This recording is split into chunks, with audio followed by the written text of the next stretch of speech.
Hey guys, it's Lainey, and today I'm doing a double feature Top 5 Wednesday. I missed last week's because if you guys follow me on Twitter, you know that I recently just got a new job and I haven't started it yet. I'm starting it next week, which is super exciting, but I've been really busy trying to wrap up everything with my current job and making sure that they'll be good without me. I decided to just combine these two for this week because I missed last week's and I didn't want to miss last week's because last week's topic is very important to me. First, I'm going to start out with shouting out one booktuber and one blogger. The booktuber today I'm shouting out is Morgan from Love and Write. She is super bubbly. It is very contagious. I started smiling immediately when I started watching her videos, and I think you guys should check her out. She has a lot of content in her videos. And for the blogger I'm shouting out is Casey from Casey's Bookshelf. I also really like her blog because it has a lot of great content. It has really great book reviews as well, and I think you guys should go check her out. As always, both of their information is going to be down below. I highly suggest you guys go check them out. So today's double feature Top 5 Wednesday is mental health as well as font design for the covers of books. First, we're going to do with mental health, and I think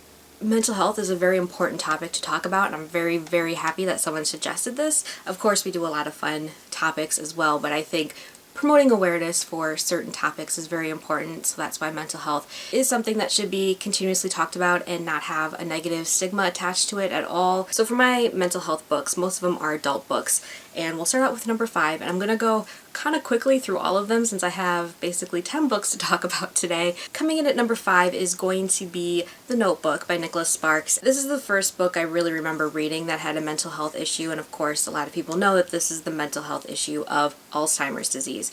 And I read this back in 7th grade because we were supposed to choose a book that had to deal with mental illness and do book report on it, and surprisingly this was for 7th grade science class where we were learning about diseases and mental health and stuff. So I chose The Notebook because it dealt with Alzheimer's, and I was obsessed with the movie. I am not affected by Alzheimer's. None of my grandparents have it. It opened my eyes to that kind of disease and how it affects the loved ones and how hard it is. Coming in at number 4 is Sharp Objects by Gillian Flynn. This is a book I'm going to be rereading before the end of the year because I read this book my senior year of high school, and this has to deal with the main character who likes to cut herself, and it's not just like cutting in the sense of trying to commit suicide because that's not her intention. Her intention is just to mark her body. She's cutting all over the place. She's cutting words into herself. She's cutting, just cutting into herself. I've never been affected by the self-harm illness, but it was really interesting to kind of be in that mindset of someone who feels the need to cut. Coming in at number 3 is The Virgin Suicides, which, as you can tell by the title, has to do with suicide. This suicide has to deal with a pact between sisters who all commit suicide in very violent ways. I mean, we're introduced to a suicide attempt by the youngest sister in the very beginning of the book. All of the deaths are very violent. I've never read a book about suicide, least of all about 5 suicides in a book, so this one, really affected me. These last two are very hard for me to explain, but I wanted to include them anyway because they've really shocked me. I can't say what the illness is without giving away the plot and the plot twists in the book, but coming in at number 2 is Fight Club by Chuck Palahniuk, and for those of you that know and familiar with the story, you know what I'm talking about. That illness has always intrigued me and has interested me. I can't say anything about this, but this one comes in at number 2. It would have been number 1, but it was number 2 because I watched the movie first before I read the book, and I think if I would have read the book first, I would have loved this book a little bit more for the reason of what happens in this book. Coming in at number 1 is a book I just recently read, and that is The Swan and the Jackal by J.A. Redmersky. Again, I can't say what the mental illness is in this book, but it shocked me and I wasn't expecting it, and it's definitely a mental illness that I have not read a lot of,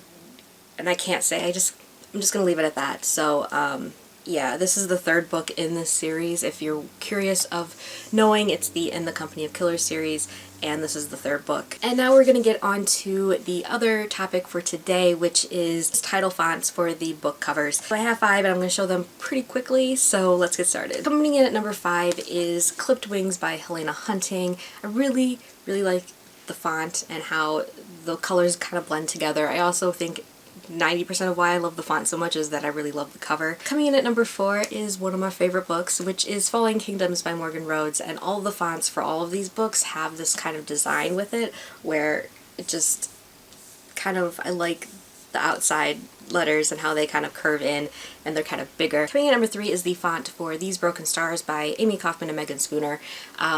I really like this simplistic font, but I also like how big it is and how it takes up most of the book. I also really like the cover of this one. Coming in at number 2 is Secret by Lindsay Smith, and I really love this font because to me it just looks Russian, and this book takes place in Russia in the 1960s, and I love that, and I loved this book, and I really like the font, and as you can see the spine also has that font as well, and I just really like it. And coming in at number 1 is the font for Ruin and Rising by Leigh Bardugo, which is the 3rd book in the Grisha trilogy.